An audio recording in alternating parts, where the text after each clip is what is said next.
ಚುನಾವಣಾ ನೀತಿ ಸಂಹಿತೆ ಜಾರಿಗೆ ಬಂದು ಕೆಲವೇ ದಿವಸಗಳಲ್ಲಿ ಪಾಪ ಯಾರೋ ಒಬ್ಬರು ತಿರುಪತಿಗೋ ಎಲ್ಲೋ ತೀರ್ಥಕ್ಷೇತ್ರಕ್ಕೆ ಹೋದಾಗ 65,000 ರೂಪಾಯಿ ಇಟ್ಕೊಂಡಿದ್ದಾರೆ ಅಂತೇಳಿ ಇದು ಪೊಲೀಸವರು ಹಣ ಸೀಸ್ ಮಾಡಿ ಪಾಪ ಹಿಂಗೆ ಯಾರದು ಹಣ ಸೀಸ್ ಆಗಿತ್ತೋ ಅವರು ಪಾಪ ಆ ಕುಟುಂಬದವರು ಕಣ್ಣೀರಿಡ್ತಾ ಇದ್ರು.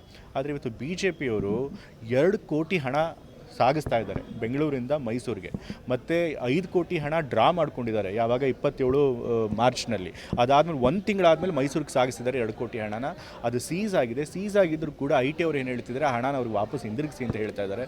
ಸೊ ಇವತ್ತು ಯಾವ ಮಟ್ಟಕ್ಕೆ BJPಯವರು ಎಲ್ಲ ನಿಯಮಗಳನ್ನು ಗಾಳಿಗೆ ತೋರಿಗಿ ತಮಗೆ ಇಷ್ಟ ಬಂದಂಗೆ ಸಾಂವಿಧಾನಿಕ ಸಂಸ್ಥೆಗಳನ್ನು ಬಳಸ್ಕೊಂಡು ಚುನಾವಣೆಯಲ್ಲಿ ಯಾವುದೇ ಮಾರ್ಗ ಆಗಲಿ, ಎಂತಹ ವಾಮ ಮಾರ್ಗ ಆಗಿರಲಿ, ಅದನ್ನು ಬಳಸಿ ಗೆಲ್ಲಬೇಕು ಅನ್ನೋ ಪ್ರಯತ್ನ ಮಾಡ್ತಿರೋದು ಎದ್ದು ಕಾಣಿಸ್ತಿದೆ. ಜನ ಅದನ್ನು ನೋಡಿ ಖಂಡಿತ ಪಾಠ ಕಲಿಸ್ತಾರೆ. ಖಂಡಿತ ಅಫ್ಕೋರ್ಸ್ ಅದನ್ನು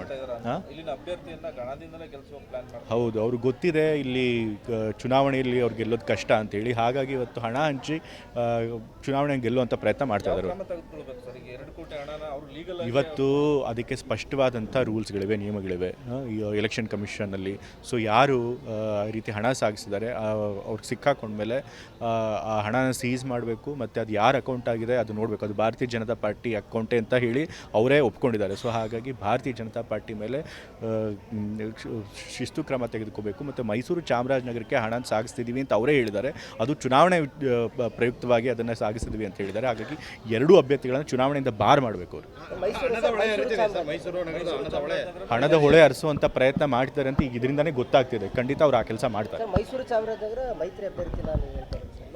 ಹೌದು, ಮೈಸೂರು ಅವ್ರು ಹೇಳ್ತಿರೋದು ಚಾಮರಾಜನಗರ ಮತ್ತು ಮೈಸೂರು 2 ಕ್ಷೇತ್ರಗಳಿಗೆ ಹಣ ಸಾಗಿಸಿದ್ದೀವಿ ಅಂತ ಹೇಳಿದ್ದಾರೆ. ಸೊ ಹಾಗಾಗಿ 2 ಪಕ್ಷದ ಅಭ್ಯರ್ಥಿಗಳನ್ನ ಬಾರ್ ಮಾಡಬೇಕು, ಭಾರತೀಯ ಜನತಾ ಪಾರ್ಟಿ ಮೇಲೆ ಕ್ರಮ ತೆಗೆದುಕೋಬೇಕು.